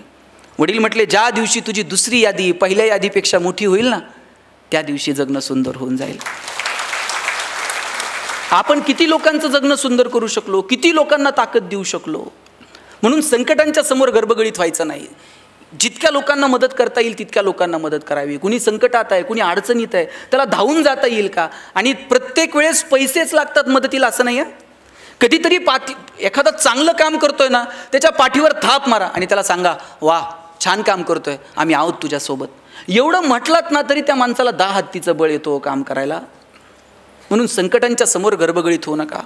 शिवाजी महाराज मिर्झा राजेसोबत तह झाला, एक किल्ला मिर्झा राजेला द्यावा लागला. आणि नुसते किल्ले देऊन थांबले नाही, औरंगजेबाला भेटायला जावं लागलो. बरं, राजे एकटे गेले नाहीत, एवढ्याशा संभाजीराजाला सोबत घेऊन गेले. एखादा बाप म्हटला असता, मी संकटात चाललोय, लेकराला का नेऊ, पण घेऊन गेले संभाजीराजांना सोबत. मग मधला जो प्रवास आहे आग्र्यापर्यंतचा ताई, त्या प्रवासामध्ये शिवाजीराजांचं आणि संभाजीराजांचं काहीतरी बोलणं झालं असेल की नाही.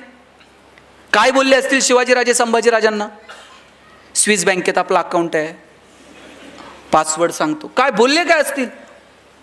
शिवाजीराजांनी सांगितलं असेल, शंभूराजे, आतापर्यंत तुम्ही जिंकणं बघितलं, आतापर्यंत तुम्ही यश बघितलं, आयुष्यातला संघर्ष सुद्धा जवळून बघा, चला माझ्यासोबत. घेऊन गेले. तिथं गेल्यानंतर औरंगजेबाने एक हत्ती भेट म्हणून दिला संभाजीराजांना.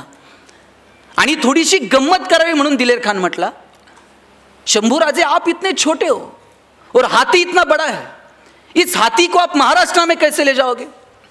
एवढासा संभाजी राजा दिलेर खानाच्या डोळ्यात डोळे घालून सांगतो, ये तो जानवर है, बैठ कर जाएंगे, नहीं आया तो खींच कर ले जाएंगे, लेकिन हमारे आबा साहब ने जो आपको किले दिए हैं वो तो अभी महाराष्ट्र में है, उन्हें आप आगरा कैसे ले आओगे. एवढासा संभाजी राजा पण माहीत होता, आत्ता हात दिलेत आणि मग घेऊ की परत एक एक, त्यात काय असते. दत्ताजी शिंदेच्या मानेवर तलवार ठेवली होती आणि विचारलं, क्यों पटेल और लढोगे. आणि त्याही अवस्थेत दत्ताजी शिंदे म्हटला, क्यों नाही, बचेंगे तो और भी लढेंगे. संकटाच्या समोर असं उभं राहायचं ना, संकटाला वाटलं पाहिजे कुठून याच्या नादाला लागलो. आणि प्रत्येक वेळेस संकटाशी 2 हात केलेत पाहिजे असं नाही. डोंगर पोखरत बसू नका हो, कधी कधी डोंगराला वळसा घालून निघून जा. प्रत्येक वेळेस संकटाच्या समोर भांडलंच पाहिजे असं नाही. कधीतरी दुर्लक्ष करा, कधीतरी मिश्किलपणे सामोरं जा. संकटाच्या समोर मिश्किलपणे सामोरं जाणं काय असतं ना, तुम्हाला एक गंमत सांगतो. तुम्हाला महमूद माहीत आहे का. महमूदचे पिक्चर बघितलेत. आम्ही एक महमूदचा पिक्चर पाहिलेला. त्या महमूदच्या छातीवर एका गुंडानं बंदूक ठेवली होती. आता याच्यापेक्षा मोठं संकट काय असू शकतं. थेट गुंडानं तुमच्या छातीवर बंदूक ठेवली. त्या महमूदच्या छातीवर बंदूक ठेवली आणि विचारलं, बोल तेरी आखरी ख्वाहिश क्या है. छातीवर बंदूक आहे आणि विचारलं, बोल तेरी आखरी ख्वाहिश क्या है. महमूद म्हटलं, आखरी ख्वाहिश तेरी बंदूक मुझे दे दे. म्हटलं, काय म्हणायचं याला. कधी कधी संकटाच्या समोर असं मिश्किलपणे सामोरं जाता आलं पाहिजे हो. म्हणून संकटांच्या समोर गडबडीत होऊ नका. छोटी संकट आहेत, वेळ निघून जाते. मगाशी मॅडमही बोलताना म्हटल्या, संकट कायम नाही आहेत, ती वेळ जाणार आहे, ती टळून जाणार आहे, पण तिच्या समोर सामर्थ्यपणे उभं राहण्याची ताकद आपल्यामध्ये असली पाहिजे. ती ताकद येणाऱ्या पिढीमध्ये निर्माण करा. त्या पिढीला वेळ द्या. सगळ्यात महत्त्वाचं म्हणजे येणाऱ्या पिढीला भरभरून वेळ द्या. मला अमिताभ बच्चनचा हेवा वाटतो. त्याची कंपनी कर्जाच्या ह्याच्यात पूर्ण बुडून गेली होती हो. एखादा म्हटला असता की मी इतकं सुंदर करिअर केलं, एवढा छान, आणि परत मी शून्यातनं स्वतःला उभं करायचं, गरबगळीत झाला असता एखादा माणूस. पण हा तोच अमिताभ आहे ज्या अमिताभला आकाशवाणीमध्ये तुझा आवाज चांगला नाही म्हणून नोकरी नाकारली होती. हिरोईन त्याच्यासोबत काम करायला तयार नव्हत्या. म्हणायच्या, तू खूप लंबू आहे, तुझ्यासमोर आम्ही बारीक दिसू, तुझ्यासोबत आम्ही काम करायला तयार नाही होत. त्या अमिताभनं स्वतःची बॉलिवूडमध्ये अशी काही उंची सेट केली, आता त्याला बॉलिवूडचा शहनशाह म्हणतात. कोरोनाच्या काळात कुणाचा आवाज ऐकायला येत नव्हता, पण फोन लावला का अमिताभचा आवाज ऐकायला यायचा.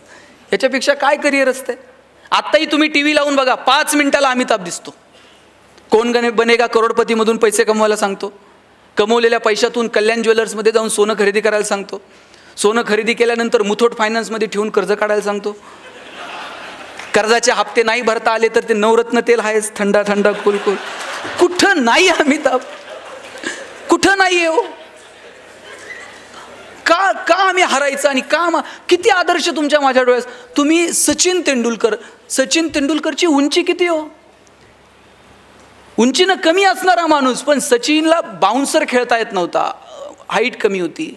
एक बाउन्सर आला वॉकर युनिसचा, नाकावरती लागला, रक्त यायला लागलं. लोक म्हटले आता याला स्ट्रेचरवरती न्यावे लागेल पॅव्हलियनमध्ये. सचिननं असं तोंडावरती पाणी मारलं, क्रीजवरती जाऊन उभा राहिला, अशी बॅट आदळली आणि समोरच्या फलंदाजाला सांगितलं रुक मै खेलेगा. आणि सचिननं कितीतरी बाउन्सर असे मैदानाच्या बाहेर टोलावून लावले. आणि आज क्रिकेटच्या क्षेत्रातला बाप झाला सचिन तेंडुलकर. अहो कितीतरी बाउन्सर येतील आपल्या या अंगावर, फटकावून लावायचे थेट स्टेडियमच्या बाहेर. कधीतरी प्लेट करा, कधीतरी एखादा सोडून द्या. प्रत्येकच फटकावलं पाहिजे असे नाही, पण कधी काय भूमिका घ्यायची हे ठरवता आलं पाहिजे. आयुष्य खूप गोड आहे, खूप सुंदर आहे. त्यातला एका पावलाची मजा घ्या आणि नात्यांना वेळ द्या. तुमच्या ऑफिसमधलं तुम्ही कुटुंबात कमी तितके तुमच्या ऑफिसमध्ये आहात, बरोबर. तुम्ही फील्डवर इतका वेळ आहात की तितके तुम्ही घरात पण नाही आहात. मग ऑफिसमधलं वातावरण किती छान असलं पाहिजे.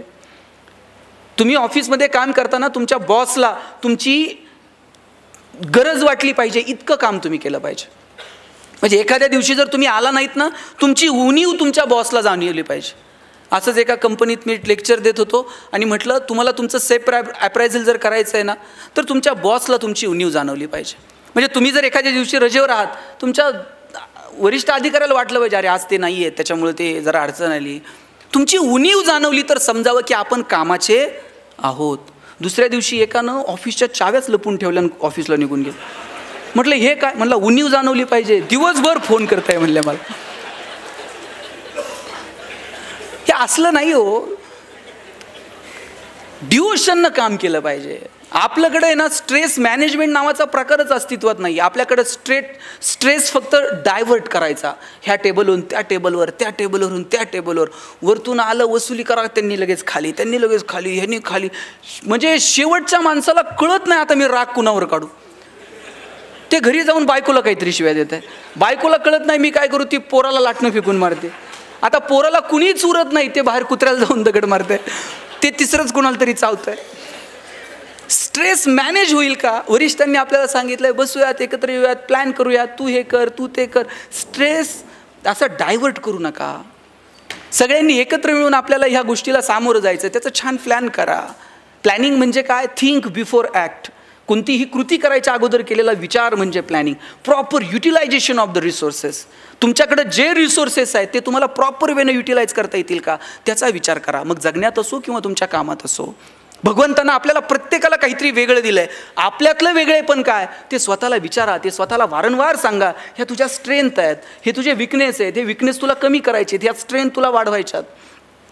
मी कॉलेजला गेलो, आमच्या सरांनी मला विचारलं गणेश तुला MBA कशात करायचं. मी म्हटलं मला ह्युमन रिसोर्स मॅनेजमेंटमध्ये MBA करायचं. सर प्रत्येकाला विचारायचे कोण MBA कशात करणार. आमच्या वर्गात एक बोबडं बोलणारं पोरगं होतं, त्याला विचारलं तुला MBA कशात करायचं. तर म्हटलं सर मला मार्केटिंगमध्ये MBA करायचं. म्हटलं सर म्हटले तुझं बॅकग्राऊंड कॉमर्स आहे, तुला नीट बोलता आहे ना, मार्केटिंगमध्ये चांगलं बोलावं लागतं आहे, तू कॉमर्समध्ये तू फायनान्समध्ये MBA कर. वर्गात पोरगं उठून उभं राहिलं म्हणला असल कळणार तर मार्केटिंगमध्ये MBA कळणार, नाही तर शिकणार नाही म्हटलं.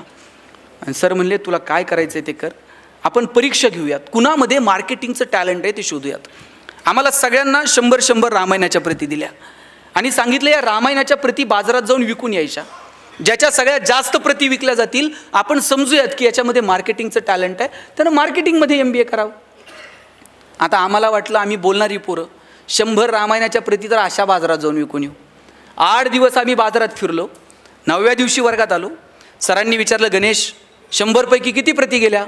म्हणलं 4. राहुल 8. संतोष 10. मार्क मिळवणारी पोरं पण 20पेक्षा जास्त प्रती कुणाच्याच गेल्या नाही. बोबडं बोलणारं पोरगं मागच्या वाकावर बसायचं. त्याला विचारलं तुझ्या किती प्रती गेल्या रे. म्हणला सल 100च्या 100 प्रती विकून आलो म्हटलं. आणि सर म्हणले केलं काय, मार्केटिंगची कोणती स्ट्रॅटेजी, कोणतं रेफरन्स बुक.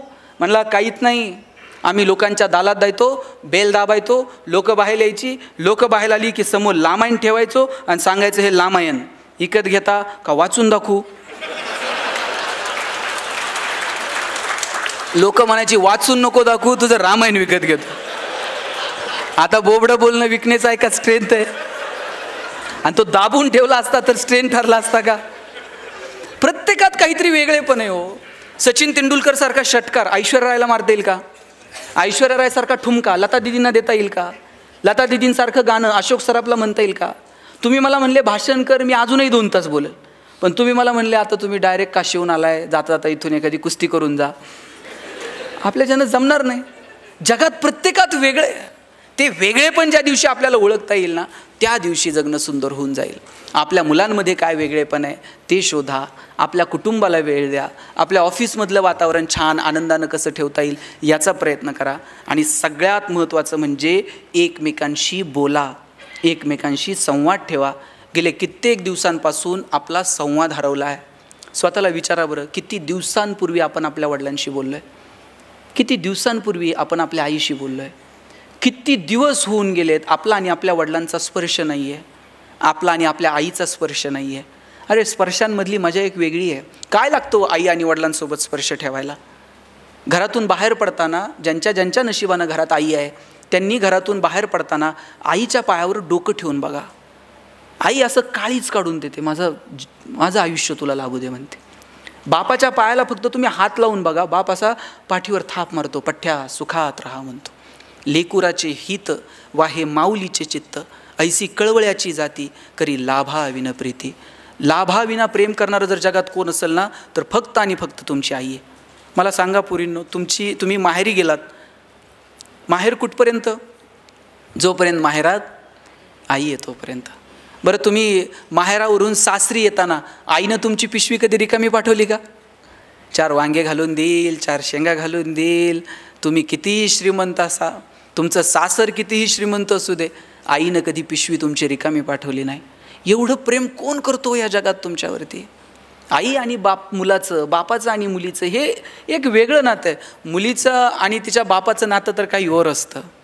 बाप स्वतःला चप्पल घेत नाही, पण पोरगी कॉलेजला जायला लागली ना तिला नवीन शूज आणून देतो. स्वतः सायकलवर कामाला जाईल पण तिला गाडी घेऊन देतो. तिच्या लग्नामध्ये दिवसभर असा तुरा काढून मिरवत असतो फेट्याचा. पण ज्यावेळेस पुरीचं कन्यादान होतं त्यावेळेस असा हात जावायच्या हातात देतो, खाली मान घालतो आणि सांगतो, जावई बापू तळ हाताच्या फोडाप्रमाणे जपली, आता सांभाळून घ्या. दिवसभर त्याच्या डोळ्यातून एकही पाण्याचं थेंब येत नाही. पण पुरीची गाडी एकदा नजरेआड झाली ना मग खांबाच्या पलीकडे जातो आणि एकटाच रडतो. तो बाप असतो. मला वाटतं ज्या वेळेस तुमचे वडील, बघा तुमचे वडील आता रिटायर झालेत, ते तुम्हाला फोन करतात, आठवड्यातनं कधीतरी फोन करतात. तुम्ही गडबडीत आहात हे जर वडिलांच्या लक्षात आलं ना, वडील पटकन म्हणतात, हां बाई सहज केलता, ठेवतो फोन, करेल नंतर. त्यांना कळतं की मुली आता त्यांच्या संसारात आहेत, मुलं त्यांच्या संसारात आहेत. पण अशा वेळेस आवर्जून परत कॉल करा. एक वाक्य आईबापाचं काळीच पिळवटून टाकणार असतं पोरांचा फोन ठेवताना. आई म्हणते, बाप म्हणतो, बाबांनो आम्ही आहोत तोपर्यंत येत चला.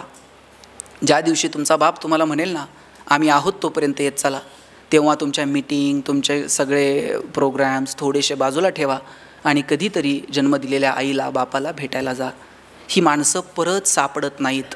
वर्षश्राद्धाला कितीही गाव जेवण घातलं आणि कितीही मोठे फ्लेक्स लावले आणि तुम्ही देवाला म्हटलात, खूप पाहुणे जमलेत, गेलेल्या बापाला, गेलेल्या आईला 5 मिनिटासाठी पाठवा, परत पाहता येत नाही. या जगात इकडं तिकडं देव सापडो न सापडो मला माहीत नाही, पण देवानं प्रत्येक घरात आईबाप म्हणून जन्म घेतला आहे. त्याची किंमत तुम्ही कशानंच फेडू शकत नाहीत. म्हणून ज्यांच्या ज्यांच्या नशिबानं आईबाप जिवंत आहेत त्यांना जपा, त्यांच्याशी संवाद ठेवा. घरातली म्हातारी माणसं ट्यूबलाईट इतका प्रकाश देत नाहीत, पण त्यांचं देव घरात निरंजनासारखं तेवत राहणं महत्त्वाचं असतं. ते विझून गेलं ना मग त्या लोकांची किंमत कळायला लागते. आपण खूप सकारात्मक जगणारी माणसं आहोत. लग्नाला ज्यावेळेस 7 फेरे घेतो त्यावेळेस आपण शपथ घेतो, त्यावेळेस आपण प्रतिज्ञा करतो, 7 जन्म आता मी तुझाच आहे म्हणून. तुम्हीसुद्धा वडाच्या पौर्णिमेला जाता की नाही? आणि काय म्हणता वडाला? किती जन्म? 7 जन्म. त्या आजीला त्यांना त्या म्हणायच्या जन्मोन जन्मी. आता तुम्ही 7 जन्म म्हणताय. व्हॅलिडिटी आपली थोडी थोडी कमी होत चाललेली आहे. ते वडाचं झाड तुम्ही लावलंय खरं, पण आता हे पोस्टरपुरतीच वडाची झाडं उरलीत. खेड्यापाड्यात अजून आहेत. पुण्यात वटसावित्रीच्या पौर्णिमेला वड सापडत नाही, फांद्या विकाव्या लागतात आणि त्या फांदीला दोरा गुंढाळावा लागतो. याच्या पलीकडं सांगतो, फांदी पण मिळाली नाही. परवा एका बाईनं वहीवर चित्र काढलं आणि वहीला दोरा गुंढाळला आणि म्हणले 7 जन्म हाच नवरा मिळू दे. किती सगळं बदलत चाललेलं आहे. मला सांगा, आपण सकारात्मक जगतो, आपण ठरवतो 7 जन्म आम्ही जोडीदार आहोत. आपल्याला माहीत आहे का हो आपल्यातलं कोण आधी जाणार आहे? कुणीतरी एक जण थांबणार आहे, कुणाला तरी एकाला थोडंसं मागं राहावं लागणार आहे. असं एकाच सेकंदाला दोघंही गेले असं नाही होत. ज्या वेळेस, लक्षात ठेवा, ज्या वेळेस आई जाते वडील राहतात, वडील जातात आई राहते, त्यावेळेस जो एक माणूस राहतो ना, तो आतून पूर्णपणे पोखरलेला असतो, पण तो दाखवत नाही मुलाबाळांसाठी, नातवांसाठी. त्यावेळेस आपण त्यांचं आई वडील व्हायचं असतं. त्यांनी लहानपणी ऐपत नसताना आपल्या अनेक गोष्टी पूर्ण केलेल्या आहेत. ऐपत नसताना आपल्याला महागडी खेळणी आणून दिलेली आहेत. म्हातारी माणसं लहान मुलांसारखी असतात, ती हट्ट करतात, चिडतात. त्यावेळेस आपण त्यांच्यासाठी आईबाबा व्हायचं आणि त्यांना जपता येईल का याचा प्रयत्न करा. आई आणि वडील ह्या कुठल्याही बाजारात न मिळणाऱ्या गोष्टी आहेत, म्हणून त्यांना जपा. आईवडिलांनीसुद्धा मुलांना भरभरून वेळ द्या. मुलं सगळीच वेडी आहेत किंवा मुलं सगळीच कृतज्ञ आहेत असं नाही आहे. आईवडिलांनीसुद्धा मुलांना वेळ द्यावा, त्यांच्याशी बोलावं. फक्त त्यांच्यासाठी कोट्यावधी रुपये ठेवून कमवण्याच्या फंदात पडू नये. तुम्ही कितीही कमवा आणि पोरगं जर नालायक असलं ना, 2 दिवसात उडवताय साहेब. त्याच्यामध्ये कमवण्याची लायकी निर्माण करता येईल का याचा विचार करा. पैसे कमवू नका या मताचा मी नक्कीच नाही, पण आमचे वडील सांगतात वाईट मार्गाने मिळवलेले पैसे म्हणजे प्रेतावरची फुलं आहेत, हसूही देत नाहीत आणि रडूही देत नाहीत. चांगल्या मार्गानं जेवढं कमवता येईल तेवढं कमवा. सगळ्यांना त्याचा आनंद आपल्या येणाऱ्या पिढीला मिळेल का याची काहीतरी तजबीज लावून ठेवा. तुम्ही मृत्यूपत्र लिहिता, मृत्यूपत्रात आपण लिहितो मुलाला 2 एकर, मुलीला 2 एकर, मुलाला 2 लाख, मुलीला 2 लाख, हे सगळं लिहून ठेवता. मृत्यूपत्रात एकच गोष्टीचा उल्लेख नसतो आणि तो म्हणजे स्वतःसाठी काही ठेवून जात येतं का? असं म्हणतो का आपण की हे एवढं 2 एकर ह्याला द्या, 2 एकर त्याला द्या, उरलेलं 10 एकर माझ्याच नावावर ठेवा? आणि तुम्ही सांगून पण कोण ठेवताय का? नाही. त्यामुळं इथून काहीच घेऊन जाता येणार नाही आहे. जे आहे त्याची मजा घेऊ, जे आहे त्याचा आनंद घेता येईल का, मला वाटतं याचा विचार करा. मुलांना वेळ द्या भरभरून. आत्ता तुमची मुलं लहान लहान आहेत ना, त्यांना ज्ञानोबा समजून सांगा, त्यांना तुकोबा समजून सांगा, त्यांना छत्रपती शिवराय, छत्रपती संभाजीराजे समजून सांगा, अहिल्याबाई समजून सांगा. अभ्यासाच्या पलीकडे जाऊन या पोरांशी, अभ्यास सोडून आपण ह्या पोरांशी काही बोलतच नाही. तो मी म्हणत नाही पोरांनी मार्क पाडू नयेत, पण त्या मार्कांच्या पलीकडे जाऊन आईबाप म्हणून कधीतरी काही वेगळा संवाद मुलांसोबत साधा. पोरांमध्ये ते बळ निर्माण करा. ॲलॉन मस्कचं एक भाषण आत्ता येताना ऐकत होतो. ॲलॉन मस्क त्याच्या भाषणात सांगत होता 2050पर्यंत आम्ही विमानाचे प्रवास बंद करू आणि रॉकेटचे प्रवास सुरू करू. रॉकेट लॉन्च करता येतं, आम्ही आता लँड करू. ॲलॉन मस्क सांगत होता आम्ही अशी घरं तयार करत आहोत, त्या घरांच्या भिंती सोलर पॅनलच्या असतील, ते घर स्वतःची एनर्जी स्वतः क्रिएट करेल. तो सांगत होता आम्ही असे रस्ते तयार करत आहोत, त्या रस्त्यांवरून गाड्या धावतील आणि आपोआप त्यांची बॅटरी चार्ज होईल. जगातली पोरं काय विचार करतायत? आम्ही कुठं आहोत? आमच्या डोक्यात अजून पण तेच आहे, मीटरमध्ये कुठून वायर घालायची आणि कुठं काय करायचं, आकडा कसा टाकायचा आणि पकडल्यानंतर परत कुणाला फोन लावायचा. कसले विचार आहेत? आमची पोरं का व्यापक विचार करू शकत नाही? का आमच्या पोरांना वाटत नाही संशोधनात यावं, नवीन जगाशी आम्ही स्पर्धा करावी? ती स्वप्न आपण आपल्या लेकरांना दाखवली पाहिजेत. तो मोठा विचार आपण आपल्या पोरांना दिला पाहिजे आणि त्याच्यासाठी मुलांना भरभरून वेळ द्या, मुलांसोबत स्पर्श ठेवा. आजही तुम्ही घरी गेलात आणि आईनं जवळ घेतलं, बरं वाटतं की नाही? आईनं गालावर ओठ लावले, बरं वाटतं की नाही? सगळ्या प्रवासाचा शीन संपून जातो. पण आता मी बघतो बायका लिपस्टिक पुसेल म्हणून पोरांना फ्लाइंग किस द्यायला लागल्या, त्यांचा स्पर्श नाही. 2-2, 4, 10-10, 12-12 वर्षाची मुलं होईपर्यंत बापाच्या पायावर पाय टाकून झोपत होती. 2-2, 4-4 वर्षाच्या मुलांच्या आता सेपरेट बेडरूम आहेत. जुन्या काळात आईबापाला शरीराचे धर्म नव्हते का? पण त्यांनी ते जोपासत असताना ठराविक वयापर्यंत मुलांचे स्पर्श तुटू दिले नाहीत. आता 2-2 वर्षाच्या मुलांचे जर सेपरेट बेडरूम असतील, त्यांनी नाही ना म्हातारपणी आपला बेड गावाच्या बाहेर काढला. मॅडम, आम्ही पुण्यात शिकायला आलो. आमची आई आम्हाला नगरवरून जेवणाचा डबा पाठवायची आणि सकाळी 9:30 वाजता शिवाजीनगरच्या स्टँडला आमचा जेवणाचा डबा यायचा. नगरवरून पुण्यात जर जेवणाचा डबा सकाळी 9:30 वाजता येत होता तर 6च्या गाडीनं डबा दिला असेल. 6च्या गाडीला जर आईचा डबा तयार होता, आई 4 वाजता उठली असेल, पीठ मळलं असेल, भाकर थापली असेल, तिच्या हाताचा स्पर्श पिठाला झाला असेल. 2 वर्षात चतकोरसुद्धा भाकर आम्ही कधी फेकून दिली नाही, कारण आई सकाळी उठून आमच्यासाठी डबा करून पाठवते. आणि डबे काय, डबे कसे यायचे हो? डबे फडक्यात यायचे आणि फडक्यात चिठ्ठी असायची, पोरांनो डबे खा, फडके जपून ठेवा. फडके जपून ठेवायचे. शनिवारच्या गाडीने फडके परत नगरला जायचे, सोमवारी परत त्या फडक्यांमध्ये डबे यायचे. त्याच्यामुळं डबा जपण्याची जी सवय लागली आहे ना, ती तेव्हापासून लागलेली आहे. अरे कुणीतरी आपल्यासाठी करतं, त्याचा आदर ठेवला पाहिजे. आता तुम्ही पोरांचे डबे चेक करा. Maggi, noodles, Kurkure, pastries, biscuits, विकत आणलेले प्रोडक्ट पोरांच्या डब्यात असतात. आणि अजून जर पगार वाढले ना, बायका 100ची नोट टाकून देणार पोराच्या डब्यात. तिकडंच जाण, काय खायचे ते खा. इथपर्यंत येऊ देऊ नका. मुलांसोबत तुमचा स्पर्श अपेक्षित आहे, मुलांसोबत तुमचा संवाद अपेक्षित आहे आणि मुलांना आईवडिलांच्या कष्टाची जाणीव असणं अपेक्षित आहे. नात्यांमध्ये पराक्रम न गाजवता नात्यांमध्ये प्रेम जपलं की आयुष्य आपोआप सुंदर होऊन जातं. ते सुंदर आयुष्य आपल्या सगळ्यांच्या वाट्याला येऊ अशी अपेक्षा या कार्यक्रमाच्या निमित्ताने व्यक्त करतो. तुमच्या ज्या ज्या समस्या आहेत, युनियनच्या माध्यमातून तुम्ही एकत्र आलात, त्या शासन दरबारी जाओत, त्या मागण्या तुमच्या काय नेहमी सगळं ते मान्य हो आणि तुमच्या सगळ्यांच्या वाट्याला आनंद येऊ अशी अपेक्षा व्यक्त करतो. आणि जाताना इतकंच सांगतो, शेवटचं 1 मिनिट खाली बसा, शेवटचं 1 मिनिट, हसत राहा, आनंदानं जगा. मी माझं एक पुस्तक लिहिलं, सुख नावाचं. त्याच्यावर एक पहिलं वाक्य लिहिलं होतं, no once more, no retake for any moment, so keep smiling. आयुष्याच्या चित्रपटाला रिटेक नाही, आयुष्याच्या गाण्याला वन्स मोर नाही. तुम्हाला वाटलं माझं भाषण पुढं ढकलावं, ढकलता येणार नाही. घरी गेल्यावर वाटलं परत ऐकावं, परत ऐकता येणार नाही. आयुष्याचा कोणताही क्षण पुढं ढकलता येत नाही आणि आयुष्याचा कोणताही क्षण रिव्हर्स करून बघता येत नाही. म्हणून वर्तमान जगता येतो, वर्तमानात आनंद घ्यायला शिका. मोठी स्वप्न जरूर बघा, पण आहे त्या परिस्थितीवरती रडत बसू नका. साहेब, आमचं घर पत्र्याचं होतं. अख्ख्या कॉलनीत सगळ्यांची घरं स्लॅबची होती, फक्त आमचं एकट्याचंच घर पत्र्याचं होतं. आणि मी माझ्या आईला म्हणायचो, आई सगळ्यांची घरं स्लॅबची, आपलंच पत्र्याचं का? ती म्हणायची, तुझे वडील शिक्षक आहेत म्हणून घर पत्र्याचं. म्हणलं शासनाचा GR आहे का शिक्षकांनी स्लॅबची घरं बांधायची नाही? ती म्हणायची, कार्ट्या नशिबान आहेस पत्र्याच्या घरात जन्माला आला. म्हटलं का? ती म्हणायची, बघ घर गरम व्हायला लागलं का तुला कळतं उन्हाळा सुरू झाला आहे, घर गळायला लागलं का तुला कळतं पावसाळा सुरू झाला आहे.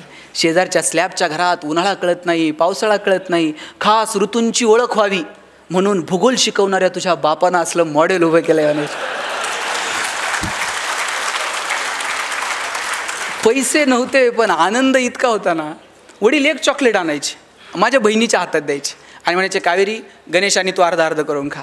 ताई चॉकलेटचे 2 भाग करायचे, एक मोठा आणि एक. ताई चॉकलेटचा मोठा भाग मला द्यायची आणि छोटा स्वतःला ठेवायची. चॉकलेट छोटं होतं पण आभाळा एवढा संस्कार करून गेलं. मोठ्या लोकांनी मोठ्या गोष्टी मोठ्या मनानं छोट्या लोकांना द्यायच्या असतात आणि जगात हे फक्त बहीण करू शकते. म्हणून बहिणीचं कौतुक करा, आपल्याही आणि इतरांच्याही. आपण आपल्या बहिणीचा जितका आदर करतो तितका आदर जर इतरांच्या बहिणीचा करता आला तर कोणत्या बहिणीसाठी मोर्चे काढावे लागणार नाहीत, कॅन्डल मार्च काढावे लागणार नाहीत. बहिणीचं सामर्थ्य काय आहे? ज्ञानियांचे ज्ञानी, योगियांचे योगी असणारे ज्ञानेश्वर दार लावून बसले हो. आणि कुणी म्हणायचं ज्ञानोबा ताटी उघडा? ज्ञानियांचा ज्ञानी, योगियांचा योगी, कुणी धाडस करायचं महाराज आता ताटी उघडा? त्यावेळेस एवढी एवढीशी मुक्ताई पुढं आली आणि म्हटली, चिंता क्रोध मागे सारा, ताटी उघडा ज्ञानेश्वरा. मुक्ताईनं हाक मारली म्हणून ज्ञानोबांनी ताटी उघडली आणि ज्ञानेश्वरीसारखा महान ग्रंथ तुमच्या माझ्या समोर आला. इतकं बहिणीचं महत्त्व आहे. म्हणून ही नाती जपा, त्या नात्यांना किंमत द्या आणि मस्त आयुष्याचा आनंद घ्या. हे आयुष्य परत मिळणार नाही. हसत राहा. पूर्वी किमान फोटोग्राफरनं सांगितल्यानंतर तरी लोक हसत होती. फोटोग्राफर म्हणायचं प्लीज स्माईल आणि मग लोक हसायची. आता फोटोग्राफरसुद्धा स्माईल म्हणत नाही हो, ते म्हणते प्लीज पोट आत घ्या. आता पोट आत घेत म्हटलं ते हसत थोडीच घेणार आहे, ते असं गंभीरपणे पोट आत घ्या. तोही हसण्याचा ऑप्शन संपून. हसायला काय लागतो? आल्यापासून मी 2-3 बघतोय हसलेच नाहीत. ते हसा वाटलं तरी शेजारच्याकडे बघणार, तो हसतोय का, मग मी का हसू? हसायला काय पैसे द्यावे लागतात का? आणि जनावरांना हसता येतं का? ताई तुम्ही शिनकूर करायला गोठ्यात गेलाय आणि एखाद्या म्हशीनं छान स्माईल दिली, म्हैस म्हणते का प्लीज वेलकम इन गोठा विथ स्माईल. साहेब तुम्ही कधी जनावरांना गाढवाला हसताना बघितलंय का? ज्या दिवशी गाढव हसायला सुरुवात करेल ना त्या दिवशी समजायचं गाढवाचा प्रवास मानवत्वाकडे सुरू झाला, आणि ज्या दिवशी माणूस हसायचं बंद करेल ना त्या दिवशी समजायचं माणसाचा प्रवास. तुमचं तुम्ही ठरवा काय झालं. तुम्हा सगळ्यांना खूप साऱ्या शुभेच्छा. No once more, no retake for any moment. So please please please dear friends keep smiling. Thanks lot. धन्यवाद सर.